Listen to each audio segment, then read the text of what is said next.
The Sun Belt was supposed to be America's cheat code. You were going to leave the expensive coastal city, move somewhere warm, buy a big house, grill meat in February, and become the kind of person who says things like property taxes are actually pretty reasonable if you understand the exemptions.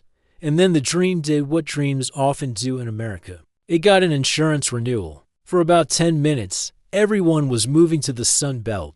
Phoenix was booming. Austin was the new Silicon Valley with brisket. Tampa was paradise, but cheaper. Las Vegas was affordable if you ignore the fact that the city exists inside a convection oven. The sales pitch was simple: lower taxes, more space, warmer weather, no snow shovel, no subway rat making eye contact with your soul. But now the vibe has changed. Not everywhere, not equally.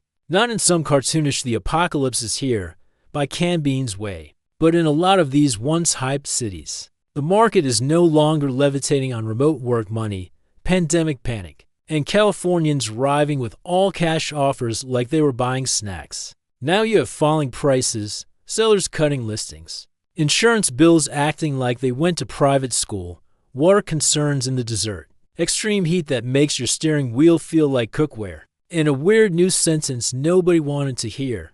Maybe the Midwest has a point. Realtor.com single quotes as April 2026 housing report showed national median list prices down 1.4% from a year earlier, with the South down to 0.6% and price per square foot down 3.4%. In plain English, the warm weather discount aisle is finally having a clearance event, except the clearance item is a $420 zero house with a roof that your insurer wants to personally inspect like it's a crime scene. Redfin also reported in early 2026 that sellers outnumbered buyers nationally by about 630,000, the biggest gap in its records going back to 2013, and said the strongest buyers' markets were concentrated in the South.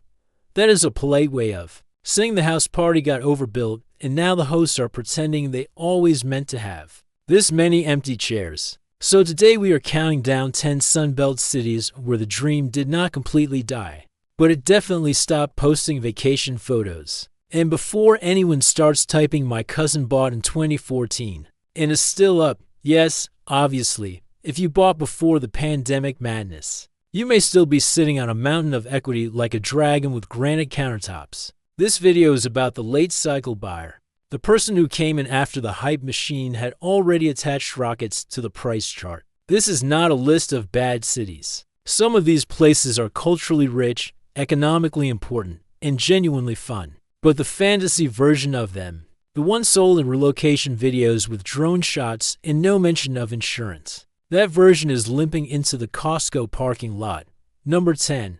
Las Vegas, Nevada. Las Vegas is what happens when a city looks at a desert and says, what if we added a pyramid, a fake Eiffel Tower, into 0.3 million people? For years, Vegas was one of the great Sunbelt escape valves. Californians looked at Los Angeles prices, looked at Nevada taxes, looked at a house in Henderson with a pool, and said, finally, civilization. Then they went outside in July and realized civilization had been preheated to 114 degrees. The market is not exactly falling off a cliff, but it is not doing the old slot machine jackpot sound either. Realtor.com single quotes as April 2026 data had the Las Vegas metro list price roughly flat year over year, but price per square foot down about 2.2%, with more than 1 in 5 active listings showing price cuts. Redfin's 2026 buyer-seller data also put Las Vegas in buyer's market territory, with far more sellers than buyers.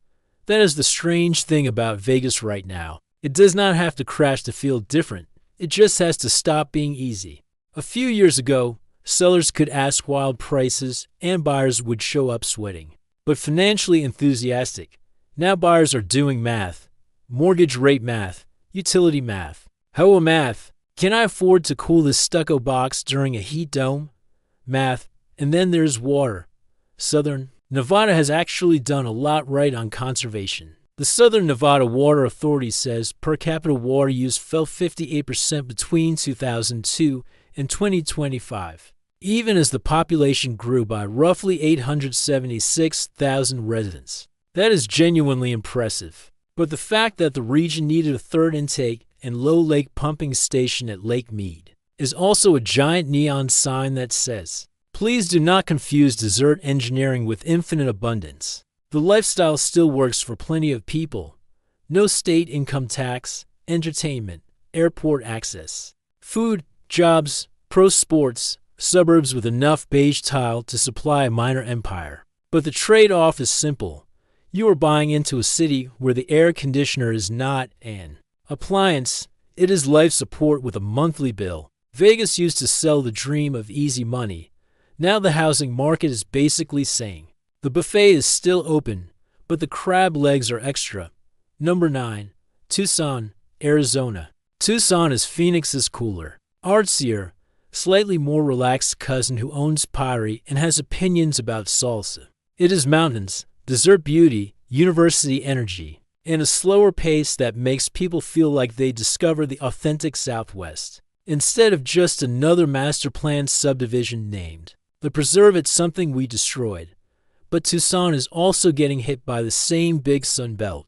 Question: what happens when the affordability pitch stops being true enough? Realtor.com as April 2026 data show the Tucson metro with a median list price around $386,000, down about 2.6% year over year, and about 23% of active listings with price reductions. That is not a disaster movie. It is more like a seller slowly realizing the market no longer accepts vibes as a comparable sale. Tucson's lifestyle is genuinely appealing. It is less shiny than Scottsdale, less sprawling feeling than Phoenix, and the desert around it looks like God was experimenting with sculpture. But the downside is that the climate is not a backdrop. It is a roommate, a loud one. Extreme heat is becoming more common across many U.S. cities, and Climate Central found that since 1970, 88% of the cities it analyzed have seen an increase in extremely hot summer days, with a strong climate change signal. In Arizona, that is not an abstract chart. That is the difference between nice patio and the patio is now a punishment. Then water. Tucson has long been better at water planning than a lot of people give it credit for. But buyers still have to understand they are moving to a desert in a state where groundwater politics are no longer background noise. Arizona's water debates have moved from environmental meetings into housing policy, development approvals, and the question of which places can keep growing without pretending aquifers are magic. Tucson is still desirable. It is still special. But the cheap desert dream is harder now. The cactus is still photogenic. The monthly payment is less romantic. Number 8. Houston, Texas. Houston is not a city. Houston is a climate event with restaurants. It is huge, sprawling, chaotic, affordable by coastal standards, economically powerful, and somehow both incredibly practical and completely unreasonable. You can get world-class food, a giant house, and a commute that makes you question whether time is real. For years, Houston was one of the strongest arguments for the Sun Belt: jobs, energy, healthcare, shipping, diversity, no zoning in the traditional sense, and houses that looked huge to anyone fleeing the Northeast. But the cracks are showing. Realtor.com as April 2026 report had the Houston metro median list price down about 2.7% year over year, with price per square foot down to 0.3%. Redfin's February 2026 data put Houston deep into buyer's market territory, with sellers outnumbering buyers by more than 100% in its estimate. That means the market is not dead. It means buyers can breathe again, which in Houston is already hard enough because the humidity has legal custody of your lungs. Houston's lifestyle is complicated, in the best and worst ways. It is one of America's great food cities. It is jobs. It is culture. It is neighborhoods with real personality. It also has flooding risks that cannot be solved by a confident real estate agent wearing loafers. Redfin's 2025 climate migration analysis found that high flood risk counties lost nearly 30,000 more residents than they gained, and Harris County, home to Houston, had one of the largest net outflows among high flood risk counties. This is where the cheap house conversation gets weird. Houston can still look affordable compared with Los Angeles or New York, but the full cost includes flood insurance, drainage concerns, higher utility loads, long drives, maintenance, and the delightful experience of watching the weather radar like it owes you money. Houston is not collapsing. Houston is too big, too useful, and too stubborn for that. But the old fantasy that you could just buy cheap square footage and ignore the climate risk is getting harder to maintain. Houston gives you space. Then the sky occasionally asks for it back. Number 7. San Antonio, Texas. San Antonio is what Austin pretended to be before Austin got its head. Talk haircut. It is history, culture, food, military presence, real neighborhoods, and a less obnoxious relationship with hype. People like San Antonio because it feels like a place people actually live. Not just a place a venture capitalist visits while saying ecosystem. But even here, the market has cooled. Realtor.com single quotes as April 2026 data showed San Antonio with a median list price around $324,700, down 4.5% year over year, and price per square foot down 5.8%. About a quarter of active listings had price cuts. That is a lot of sellers discovering that motivated is not a personality trait. Redfin also ranks San Antonio among the strongest buyers markets in early 2026, estimating sellers outnumbered buyers by about 104%. This does not mean everyone gets a mansion for half price. It means the market has leverage sloshing back toward buyers after years of sellers acting like allowing you to inspect the house was a personal favor. The lifestyle is still strong. San Antonio is warmer, more affordable than many large metros, and culturally richer than people outside Texas realize. It is not just Riverwalk postcards and breakfast tacos, although honestly, that would already be a pretty good pitch. But the downside is infrastructure and water. Texas is facing serious long-term water investment needs, and San Antonio's own water system has been discussing major rate increases to fund infrastructure replacement and upgrades. When the water bill becomes a plot point, the affordability story gets less cute. Also, the heat is not decorative. It is not sunshine. It is a force. The kind of heat where your car interior feels like a courtroom for crimes committed by leather seats. San Antonio still has a lot going for it, but it is no longer the simple bargain escape hatch. The dream did not die here. It got more expensive and started asking about water mains. Number 6. Orlando, Florida. Orlando is America's capital of pretending everything is fine while standing in a 47-minute line. It sells fantasy professionally, castles, fireworks, palm trees, cheerful music, themed restaurants, and vacation subdivisions where the living room has a framed sign that says beach vibes. Despite being 70 miles from the beach, during the pandemic boom, Orlando looked like a natural winner. Remote workers, retirees, investors, short-term rental people, families, and anyone who thought Florida meant low taxes and sunshine forever all piled in. Now the numbers are less magical. Realtor.com single quotes as April 2026 data had the Orlando Metro median list price down about 1.4% year over year, with price per square foot down 3.3%, and more than 20% of listings showing price cuts. Zillow's late 2025 Metro data also placed Orlando among the largest year-over-year home value decliners among the 100 largest metros, down about 4.6% at that point. The lifestyle is easy to understand, jobs tied to tourism, healthcare, logistics, and services. Big airport, family attractions, warm winters, lots of new construction. You can build a life here. But the trade-off is that Orlando became expensive for what it is. Wages did not magically become Disney fireworks. Insurance did not politely stay in the background. HOA fees did not take a vow of humility. And if you bought a short-term rental assuming every family in Ohio would personally fund your retirement, the math may now be wearing mouse ears and carrying a knife. Migration has cooled too. Redfin's analysis showed Orlando's net domestic migration falling sharply from 2023 to 2024, dropping from more than 16,000 net arrivals to under 1,000. That is not nobody moving in. That is the party going from open bar to cash only, exact change preferred.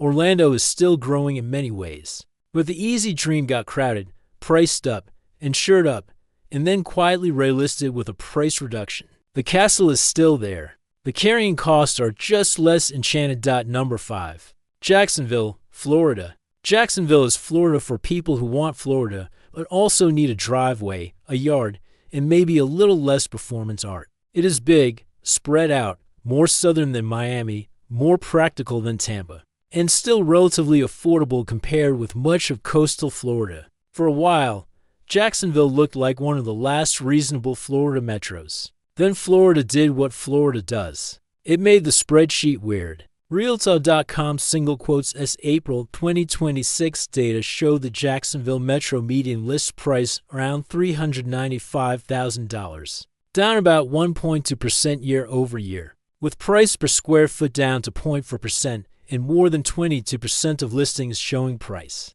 reductions. Zillow's late 2025 data also had Jacksonville home values down about 3.4% year over year. Among major metros, the lifestyle here is not bad at all. Beaches, rivers, military presence, logistics, medical jobs, lower density than South Florida, and a little more breathing room.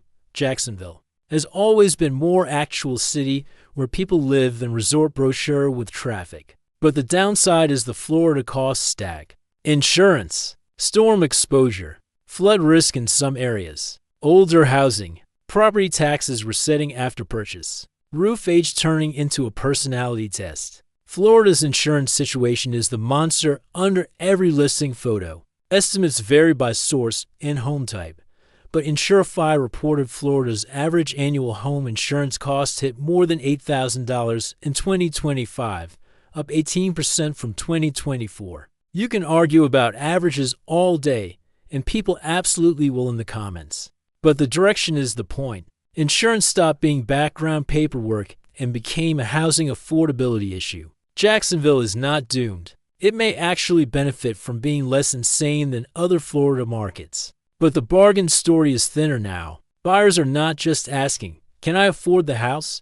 They're asking, "Can I insure the house without selling plasma as a side hustle?" Jacksonville is still Florida's practical cousin. Unfortunately, the insurance company knows where it lives. Number 4. Tampa, Florida. Tampa is where the Sunbelt dream went to buy a boat, start a podcast, and then get absolutely folded by an insurance quote. For years, Tampa was the darling. Not as chaotic as Miami, not as theme park coded as Orlando. Warm weather, beaches nearby, jobs, nightlife, water views, sports, restaurants, and the kind of Instagram sunsets that make people forget humidity exists. And then everyone discovered it at once. By late 2025, Zillow listed Tampa among the biggest year-over-year home value decliners in the 100 largest metros, down about 6.1%. Realtor.com single quotes as April 2026 report showed the Tampa metro list price down modestly, but with about 25% of listings showing price cuts, one of the highest shares among the largest metros. That is the Tampa shift. It is not that nobody wants Tampa. Plenty of people still want Tampa. The problem is that wanting Tampa and paying for Tampa are now two different hobbies. The lifestyle is still obvious. Waterfront culture, beaches. Restaurants. Airport. Jobs. Retirees. Remote workers. Young professionals who looked at Miami prices and said, "I enjoy sunlight, but not enough to become financially ill." The downside is that Tampa is getting squeezed by the full Florida stack: insurance, fees, flood zones, storm risk, heat, and the fact that a normal house now sometimes costs like it has a minor celebrity living inside. Migration has cooled too. Redfin reported that Tampa's net domestic migration dropped from 34,920 in 2023 to 10,544 in 2024, a decline of more than 24,000. That is still positive, but the rocket boosters are not roaring like they were. And heat? Tampa's own heat resilience page says the local heat index has exceeded 100 degrees for more than 45 days per year since 2016, with 89 such dangerous days in 2022. This is where the Sunshine State branding starts to feel like a prank written by an HVAC contractor. Tampa is still attractive, but the old dream was move to paradise and save money. The new version is move to paradise and negotiate with your insurer like you were buying a hostage back. Beautiful sunsets. Ugly premiums. Number 3. Cape Coral, Florida. Cape Coral is the place where Florida's dream got sold by the canal. Waterfront lifestyle. Boats. Sunsets. Retirees. Remote workers. Gulf Coast energy. A house with a dock and a lanai, which is just a screen porch that learned marketing. During the pandemic, Cape Coral exploded because it looked like the ultimate Florida arbitrage. You could get space, water access, newish homes, and the feeling that every day was a vacation if you ignored the hardware store receipt. Now the market is softer. Zillow's current Cape Coral page shows the average home value down about 7.6% over the past year, while Redfin's March 2026 city data showed median sale prices down about 4.8% year over year. Fort Myers nearby has also been showing notable weakness by some measures, which matters because these markets move together emotionally, even when the statistics are not identical. The lifestyle is seductive. Boating. Fishing. Warm winters, wide streets, newer subdivisions. The Florida retirement fantasy with a garage big enough for hobbies and boxes labeled Christmas. But the downside is not subtle. Hurricane risk, insurance, flood insurance, roofs, rebuilding costs, contractor availability, and a lot of homes that were priced during the boom as if the Gulf of Mexico had signed a non-aggression pact. This is the problem with waterfront affordability. The water is the amenity, and the water is also the threat. Very poetic, very expensive, very Florida. Cape Coral still has real appeal, especially for buyers who can handle risk, pay cash, or find a properly updated home at a sane price. But the dream changed from cheap waterfront paradise to please read all 74 pages of the insurance documents before falling in love with the sunset. Cape Coral sold people water views. The water replied, I'm also in the terms and conditions. Number 2. Phoenix, Arizona. Phoenix is the most American housing experiment imaginable. Take a dessert, add freeways, add stucco, add golf courses, add air conditioning, add massive population growth, add remote workers, add retirees, add investors, then ask everyone to act surprised when heat and water become relevant. For a while, Phoenix was unstoppable.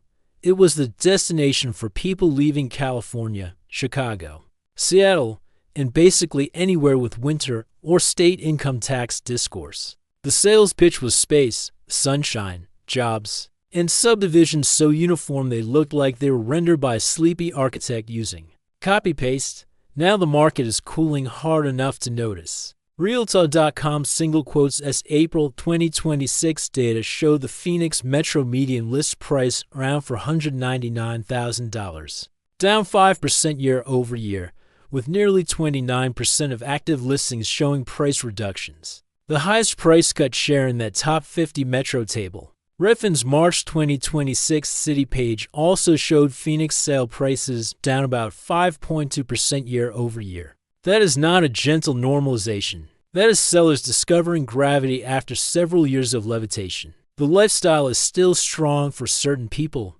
Phoenix has jobs, sports, airports, healthcare, universities, dessert access, and a huge metro economy. It is not just retirees and golf carts. It is a serious region. But the trade-offs are no longer cute. Heat is a daily operating cost. Phoenix averages a lot of triple-digit days, and recent years have pushed the psychological limits of what people consider livable without treating shade like sacred infrastructure. In 2024, Phoenix had a historically brutal stretch of 100-degree heat, and Arizona reporting has noted that the city spent roughly 30% of the year at or above 100 degrees. Then water. The Arizona Department of Water Resources completed a major Phoenix active management area groundwater model for a region covering 5,646 square miles and for 0.6 million residents. The point is not Phoenix is out of water tomorrow, because that is lazy doom content. The point is that water is now part of the housing growth conversation in a way buyers cannot ignore. And if you think buyers are not noticing, look at price cuts, look at inventory, Look at the sudden disappearance of those pandemic-era bidding wars where people waived inspections. Like they were trying to impress a cult. Phoenix still has a future, but the dream of endless growth, endless cheap land, and endless air-conditioned affordability is getting stress-tested by physics. Phoenix is not dying. It is just learning that the sun is not a marketing department. Number 1. Austin, Texas. And number 1 is Austin, the city that flew too close to the artisanal mezcal bar. Austin was the Sunbelt dream in its purest, most ridiculous form. Tech jobs, music, barbecue, no state income tax. Weirdness, allegedly, Californians arriving with our SS and emotional baggage. Remote workers deciding they were cowboys because they bought boots one time. During the pandemic, Austin went absolutely feral. Prices ran up. Bidding wars became normal. People paid shocking amounts for houses that looked like upscale shipping containers. Every headline said Austin was the future. Then the future got expensive, overbuilt, rate shocked, and slightly embarrassed. Zillow's late 2025 data had Austin as the largest year-over-year home value decliner among the 100 largest metros, down about 6.1%. Realtor.com's single quotes as April 2026 report showed the Austin Metro median list price at about $475,000, down 9.5% year-over-year, with price per square foot down 7.7%. Redfin also put Austin among the strongest buyers markets in February 2026, estimating sellers outnumbered buyers by about 112%. That is not a vibe shift. That is a spreadsheet falling down the stairs. The lifestyle still exists. Austin has jobs, music, food, trails, universities, tech, festivals, and that strange civic confidence that every city with breakfast tacos eventually develops. Plenty of people love it there and will continue loving it, but the trade-off is brutal. Austin got priced like a coastal tech city without becoming a coastal tech city. Traffic got worse. Heat got worse. Property taxes remained very real. Insurance and maintenance costs rose. And the rent versus buy math became so distorted that some people now look at buying and say, or I could rent and keep my organs. Migration is no longer the unstoppable wave it was. Redfin reported Austin's net domestic migration slowed from 22,000 to 119 in 2023 to 13,980 in 2024. Still positive, yes, but that is the point.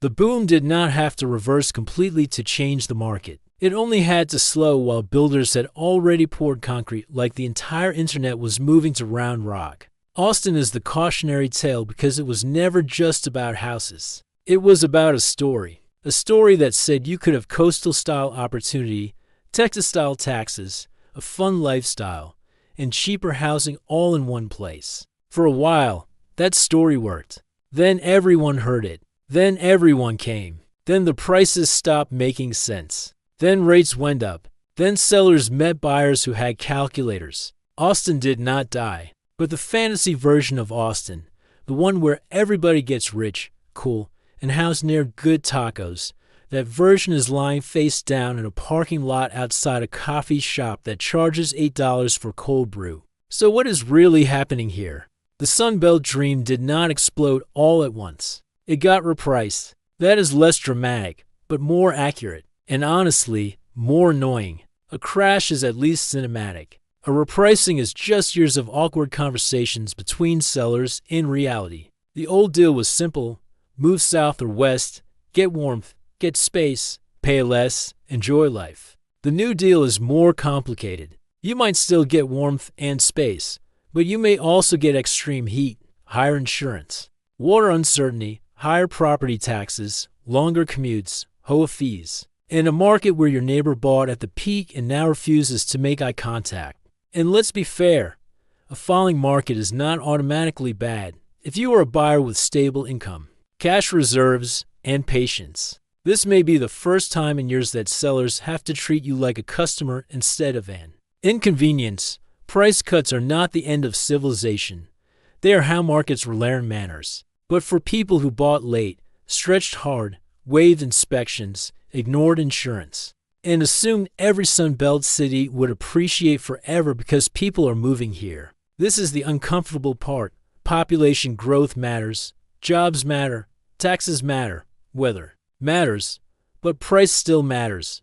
Monthly cost still matters, insurance still matters, water still matters, heat still matters. And when all of those bills show up at the same time, the dream starts sounding less like freedom and more like a subscription bundle you forgot to cancel. So if you live in one of these cities, or you left one, or you are currently arguing with a seller who thinks it is still 2021, drop the city in the comments. Not to dunk on it. Well, maybe gently, but mostly because the comments on videos like this are where the real anthropology happens. And if this saved you from buying a house based entirely on palm trees and vibes, gently tap the like button. No pressure, just a small civic gesture against financial delusion. The Sun Belt is not over, but the era of easy sunshine math might be. So here is the final question. If prices fall another few percent in these markets, does that make them a bargain again?